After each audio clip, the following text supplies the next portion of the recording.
Naawa naman kami sa promo team ng isang pelikula dahil tila limitado ang oportunidad nila para maipakilala ang proyekto.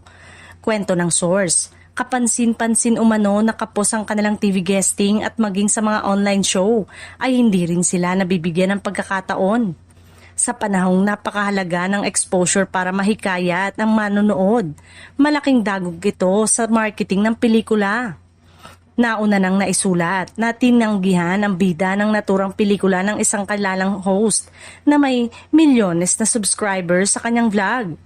Ayon sa impormante, marami raw kasing ayaw ipatanong ang kampo ng bida kaya nagtanong umanong host kung ano ang pwedeng pag-usapan. Dagdag pa raw nito, wala naman daw interesting sa bagong pelikula para maging sentro ng kanilang talakayan. Akala ng marami ay sa vlog lamang nagkaroon ng pagtanggi pero maging sa ilang TV shows ay hindi rin daw nabigyan ng guesting ang bida. Ang katwiran umano ng ilan, may iba namang priority at saka hindi naman relevant.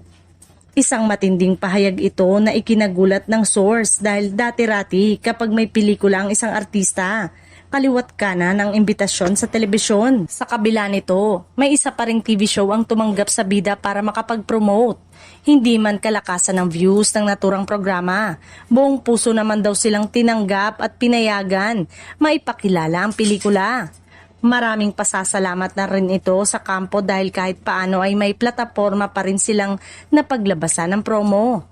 Tanong tuloy ng ilan ay kung paano kikita ang isang pelikula kung limitado na nga ang promo.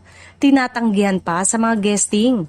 Sa panahon ngayon na hindi na rin kasiguraduhan ang hatak ng TV exposure, mas lalong nagiging hamon ang pag-akit ng manonood.